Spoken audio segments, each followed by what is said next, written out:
मध्यम वर्गीय नौकरी पेशा लोग जीवन की आपाधापी में अपने जीवन की एक महत्वपूर्ण योजना भूल जाते हैं, और वह यह है कि वो post retirement life financially secured कैसे बिताएं।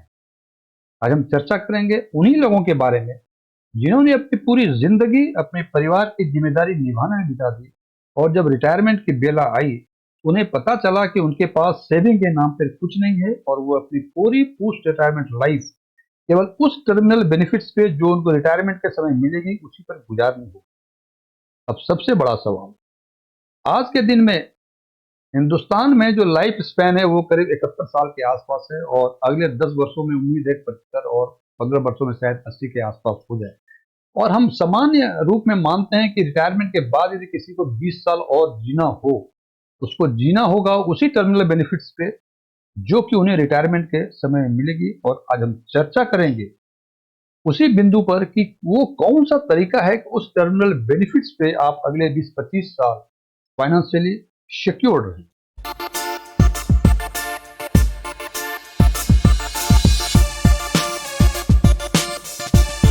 अब जैसे कि मैंने चर्चा की, आप रिटायर हो चुके हैं, आपको पेंशन नहीं मिल रहा है, उसके बदले आपको टर्मिनल बेनिफिट्स लमसम मिले हुए हैं।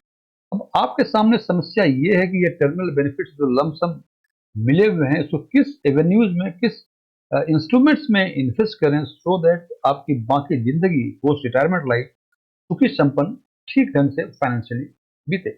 इसके लिए मैंने फिर रिपीट कर रहा हूँ कि आपको पेंशन नहीं मिलेगा, उसके बदले आपको फाइनेंस टर्मिनल बेनिफिट्स काफी अच्छी रकम मिली है। और देखना है कि वो हम रकम कहाँ कहाँ जमा करा सकते हैं। और उसके लिए सबसे पहला एवेन्यू जो जो सबसे सेफ एवेन्यू माना जाता है वो है बैंक। माना हमने कि आपको 40 लाख रुपए टर्मिनल बेनिफिट्स के फॉर्म में मिले हुए हैं, और आज के दिन में बैंक की जो रेट ऑफ इंटरेस्ट है वो 7.5-8% के आसपास है। तो हमने माना कि आपने वो 40 लाख रुपए बैंक में जमा करा दिए, जहां की 7.5% के ब्याज की दर से आपको ब्याज मिला करेंगे। और यदि हम माने कि 1 साल के बाद पर एनम आपको 3 लाख रुपए के आसपास ब्याज मिलेंगे। हालांकि यदि चूंकि बैंक में जो इंटरेस्ट होता है वो कंपाउंडिंग होती है, हमने इसको सिंपल एनुअली कैलकुलेट किया है, तो हो सकता है यदि कंपाउंडिंग करें तो 3 लाख 10 हजार 5 हजार के आसपास आपको ब्याज हर साल मिलेंगे। लेकिन ये पैसे मिलेंगे आपको जितने टेन्योर के बाद, जितने टेन्योर के लिए आपने किया हुआ है उसके बाद। यदि आप चाहते हैं कि हर महीने इसका ब्याज मिले, हो सकता है कि 25 हजार के आसपास ही आपको हर महीने ब्याज के रूप में मिलता रहे, और 20-25 जब तक ब्याज मिलता रहेगा वो 40 लाख की 40 लाख की रकम आपके खाते में मौजूद होगी। इसका मतलब केवल उस रकम का ब्याज आप ले रहे हैं हर महीने। लेकिन जनाब, यहाँ सोचने वाली बात यह है कि जिस एम्प्लॉय को 40 लाख रुपए टर्मिनल बेनिफिट्स मिले हैं, उनके घर का खर्च 25 हजार रुपए पर एनम में चलेगा, मुझे इस बात पे संदेह है।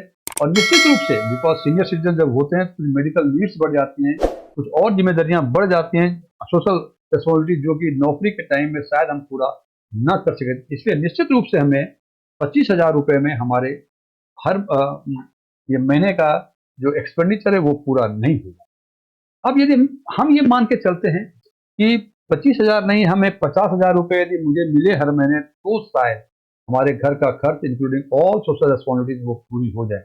यदि आप इससे 25 हजार रुपए हर महीने, सॉरी 50 हजार रुपए हर महीने निकालते हैं, तो शायद 10 से 12 सालों के बाद ये रकम, ये खाते आपके खाली हो जाएं और पैसे इसमें शून्य हो जाएं। लेकिन आप जानते हैं, जैसे मैंने पहले भी चर्चा की, हिंदुस्तान में लाइफ स्पैन थोड़ा बढ़ गया, और हमें उम्मीद है कि 75-80 के आसपास एवरेज लाइफ हो जाएगी अगले 10 से 15 सालों के बीच।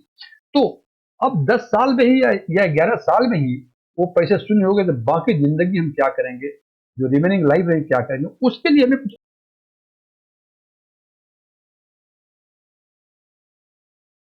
देखना होगा कि कम से कम बैंक वैसा एवेन्यूज नहीं है जहां की 40 लाख का टर्मिनल बेनिफिट लेके हम अगले 20-25 साल और जिंदा फाइनेंशियली सिक्योर रह सकते। दूसरा एवेन्यूज है इक्विटी मार्केट। इक्विटी मार्केट में रातों रात लखपति करोड़पति बनने के पूरे चांस हैं। हो सकता है 40 लाख का पे 1 करोड़ बन जाए, लेकिन जरा 40 लाख का हो सकता है 4 लाख भी बन जाए, इसकी भी संभावना काफी होती है। और खासकर सीनियर सिटीजन के लिए मैं पर्सनली रिकमेंड नहीं करता इक्विटी मार्केट में, बिकॉज हिंदुस्तान के 98% जो इन्वेस्टर्स, जो अपने आप को इन्वेस्टर्स बोलते हैं, वो इन्वेस्टर्स नहीं है, वो सब सट्टा बाजार के रूप में उसमें इन्वेस्ट करते हैं। और जिसको लग गया, जिसकी अच्छी रिटर्न आ गई, वो बोलते हैं हम एक्सपर्ट हो गए। लेकिन जनाब, क्योंकि 20-25 साल मुझे और जिंदा रहने की उम्मीद है मेरी, हम चाहते हैं अगले 20-25 साल हम ऐसे पेंडुलम में ना डूले कि हमेशा दिल धक धक करता रहे कि जनाब इक्विटी मार्केट में पता नहीं आज क्या होगा, कल क्या होगा। तो मैं सीनियर सिटीजन को कभी रिकमेंड नहीं करता हूँ इक्विटी मार्केट। अब तीसरा एवेन्यूज है जो मुझे बहुत पसंद है, वो है म्यूचुअल फंड। यहाँ इक्विटी इस प्लेटफॉर्म में, इस ट्रस्ट में यदि आप इन्वेस्ट करेंगे तो आपको इक्विटी मार्केट का भी परफॉर्मेंस मिलने की संभावना है, और रिस्क जो है इक्विटी मार्केट की तुलना में काफी कम हो जाती है। तो हम बात करेंगे आज कि वो 40 लाख रुपए हम किसी म्यूचुअल फंड में जो आपके हिसाब से काफी सेफ हो, उस पर इन्वेस्ट कर दें और उसको मैंडेट दे दें कि इस फंड से हमें 50,000 रुपए हर माह, या जो भी आप पेंशन चाह रहे हैं, इतना रुपए हर माह आपके खाते में आता रहे। तो निश्चित डेट को, जो भी डेट फिक्स करेंगे, उस डेट को इस फंड से पैसे निकल के आपके खाते में चले जाएंगे, और इस प्लान को बोलते हैं सिस्टमेटिक विड्रॉल प्लान। अब चूंकि हमने एक म्यूचुअल फंड में इन्वेस्ट करने की बातें कही, और हमने ये भी बातें कही थी कि आपके हिसाब से जो सेफ म्यूचुअल फंड है उसमें आप इसको इन्वेस्ट करें। अब जनाब, मैंने एक म्यूचुअल फंड को शॉर्टलिस्ट किया है। हालांकि मैं फिर बता दूं, ये कोई प्रमोशनल वीडियो नहीं है, मैं किसी पर्टिकुलर फंड का प्रमोशन नहीं करता हूं। ये एक रेंडमली हमें लगा कि अच्छा फंड है, इसको हमने शॉर्टलिस्ट किया है। और वो फंड है SBI equity hybrid regular growth. जैसा कि नाम से मालूम होता है, इक्विटी हाइब्रिड मतलब इसमें इक्विटी और डेट दोनों का पोर्शन का मिक्सचर है। और उसके नीचे लिखा हुआ है रेगुलर, और ब्रैकेट में लिखा हुआ है जी, जी मींस ग्रोथ। रेगुलर और ग्रोथ ये प्लान और ऑप्शंस का नाम है। इसके बारे में, रेगुलर और ग्रोथ के बारे में यदि आपको मालूम है तो अच्छी बात है, और यदि आप चाहते हैं इसके बारे में और अधिक जानकारी लेना, तो आप हमारे प्लेलिस्ट में जाके डायरेक्ट, रेगुलर और ग्रोथ एंड आईडीसीडब्ल्यू ऑप्शंस के बारे में जानकारी ले सकते। मैं बात कर रहा था कि हमें जो टर्मिनल बेनिफिट्स मिले हैं, वो हम चाहते हैं कि इस फंड में इन्वेस्ट करें, और देखते हैं इस फंड में यदि इन्वेस्ट करते हैं, आज से यदि 20 साल पहले किया होता तो आज के दिन में इसकी क्या होती। और इसके लिए माना हमने कि 40 लाख रुपए हमने इस फंड में एक लमसम इन्वेस्ट कर दिया, और एसडब्ल्यू प्लान में किया। अब वो इन्वेस्टमेंट जो किया हमने 1 जुलाई 2004, यानी आज से पूरे 20 साल पहले हमने इसको इन्वेस्ट किया था। हमने पुराने समय का इसलिए लिया है कि म्यूचुअल फंड का परफॉर्मेंस हमेशा हिस्टोरिकल रिटर्न पर ही टेस्ट किया जाता है। इसलिए हमने माना कि 30 जून 2004 को कोई एम्प्लॉय रिटायर किया है, उसको 40 लाख रुपए टर्मिनल बेनिफिट्स मिले हुए हैं, और उन्होंने 1 जुलाई 2004 को SBI equity hybrid regular growth fund में इसको इन्वेस्ट कर दिया। और उन्होंने माना कि हमें 73,000 रुपए हमको हर महीने चाहिए। आपको जनाब ये देखने आश्चर्य लगता होगा कि बैंक के केस में यदि 50,000 लेते तो शायद आपका 10 से 12 साल के अंदर ये पैसे पूरे समाप्त हो जाते हैं। लेकिन यहाँ उस एम्प्लॉय को, उस पेंशनर को 73,000 रुपए की नीड है, और वो 73,000 रुपए के नीड के हिसाब से वो इस फंड में इन्वेस्ट कर रहा है। और उनका पहला इंस्टॉलमेंट जो 73,000 रुपए का आएगा, वो 1 अगस्त 2004 को आता है।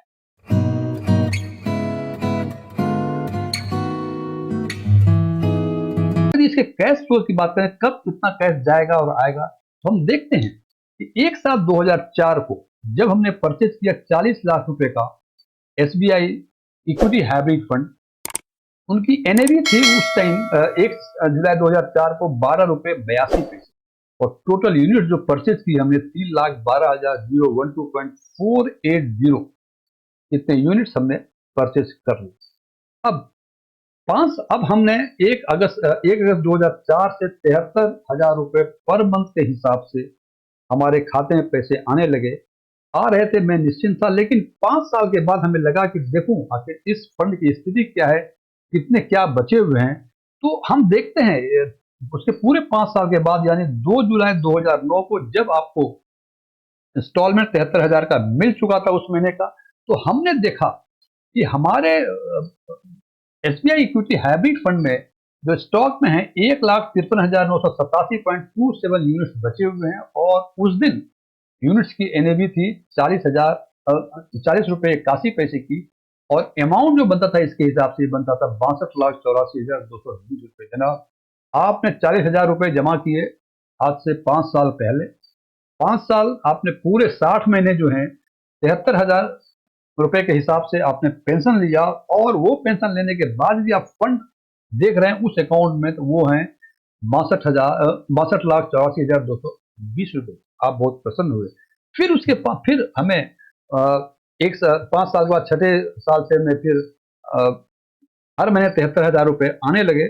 और उसके 5 साल बाद यानी स्कीम जब शुरू किया तो उसके 10 साल के बाद यानी 1 साल 2014 को हमने जब इस फंड का रिव्यू किया तो हमने देखा कि हमारे एसबीआई इक्विटी हाइब्रिड में टोटल यूनिट्स बचे हुए हैं 68,788.982 यूनिट्स, और एनईवी का रेट 40 रुपये 81 पैसे से बढ़ के 5 साल में 76.8945 हो गए। और यदि इसको ट्रांसलेट करें to the amount, it comes to 52,89,494 रुपये। जनाब देखिए, अभी तक आपने 10 साल मतलब 120 महीने 73,000 रुपए के हिसाब से पैसे ले रहे हैं। उसके बाद जो 10 साल के बाद जो फंड बचता है वो बचता है करीब 53 लाख के आसपास या 52-53 लाख के आसपास, जबकि आपने ओरिजिनल फंड जो था वो केवल 40 लाख का।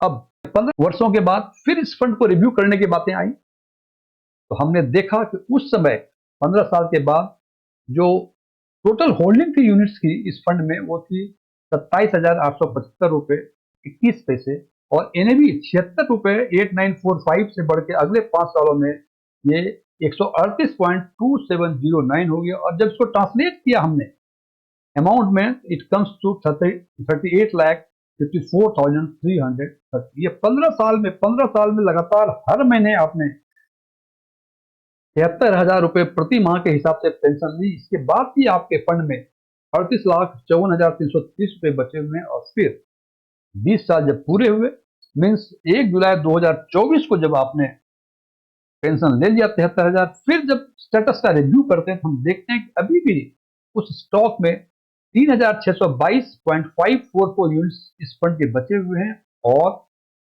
उसकी एनएबी जो है जिस फंड में एसबीआई इक्विटी हाइब्रिड फंड में इसकी 273 रुपये 905 एनएबी है। और इसको जब ट्रांसलेट करते हैं इसको तो ये हो जाते हैं 9,92,233 रुपये। इसका टोटल रिव्यू करते हैं तो हम देखते हैं कि 20 साल लगातार हम 73,000 रुपए हर माह पेंशन के फॉर्म में लिए, और अभी भी हमारे पास 9,92,233 रुपए बचे हुए हैं in the form of units. और यूनिट्स का नंबर है 3,622.544 units of SBI equity hybrid fund. हालांकि हमने 73,000 रुपए लिए हैं पेंशन। 73,000 रुपए आज के दिन में भी कम अमाउंट नहीं है हर महीने के लिए, खासकर सीनियर सिटीजन के लिए, लेकिन फिर भी हो सकता है आपके खर्चे हों 73,000 रुपये 70,000 रुपये के आसपास हर महीने खर्च हों आपके महीने। तो हमें लगता है कि सीनियर सिटीजन के लिए जो पोस्ट रिटायरमेंट टर्मिनल बेनिफिट जिसको मिलता है उनको SWP यानी सिस्टमेटिक विड्रॉल ऑप्शंस जरूर फॉलो करना चाहिए। और सवाल सबसे इंपॉर्टेंट है कौन सा फंड में सिलेक्ट करना चाहिए, तो हमने इक्विटी हाइब्रिड फंड को सिलेक्ट किया है। यदि आप थोड़ा अधिक रिस्क ले सकते हैं आप जा सकते हैं लार्ज कैप में, और अधिक रिस्क ले सकते हैं तो आप मिड कैप में जा सकते हैं। जैसे जैसे आप कैप अपग्रेड करेंगे वैसे वैसे या तो जो रिमेनिंग अमाउंट है 73,000 रुपये हर महीने ही रखते हैं आप, तो रिमेनिंग अमाउंट बढ़ता जाएगा या पेंशन का अमाउंट बढ़ता जाएगा, ये आपके चॉइस पर डिपेंड करता है। लेकिन सबसे इंपॉर्टेंट है फंड का सिलेक्शन करना। मैं फिर रिपीट कर रहा हूं, मैं एसबीआई इक्विटी हाइब्रिड फंड, हमें हाइब्रिड में एसडब्ल्यूपी के लिए अच्छा फंड लगा इसलिए मैंने इसको ये प्रेजेंट कर रहा हूं। मैं शॉर्टलिस्ट किया हूं, अदरवाइज मैं किसी फंड का प्रमोशन नहीं करता। लेकिन ये निश्चित तय है यदि आप थोड़ा और अधिक रिस्क लें तो शायद 1 लाख रुपए हर महीने 40 लाख रुपए आप उसमें इन्वेस्ट करके आप विड्रॉ कर सकते हैं। हालांकि जैसे मैं बार बार कहता हूं कि अंतिम निर्णय हमेशा इन्वेस्टर्स का होता है। यहाँ आप सीनियर सिटीजन हैं तो आप जो इन्वेस्ट करें वो सोच के करें। यदि आपको लगता है कि एसबीआई इक्विटी हाइब्रिड में थोड़ा अधिक रिस्की है तो हो सकता है आप एग्रेसिव में ना जाके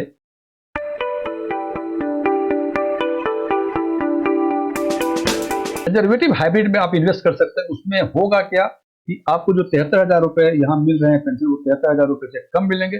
इस प्रकार से आप कंपेयर करके आप देखें कौन सा फंड आपको पसंद है, कितना रिस्क ले सकते हैं, उसके हिसाब से आप फंड को सिलेक्शन करें। लेकिन ये बात तय है कि यदि आपको पेंशन नहीं मिलता है और आपको लमसम मिले हुए हैं, SWP यानी सिस्टमेटिक विड्रॉल प्लान एक बेहतर ऑप्शन है। हालांकि अंतिम निर्णय हमेशा आपका भी, यहाँ भी अंतिम निर्णय आप ही का होगा। Thank you.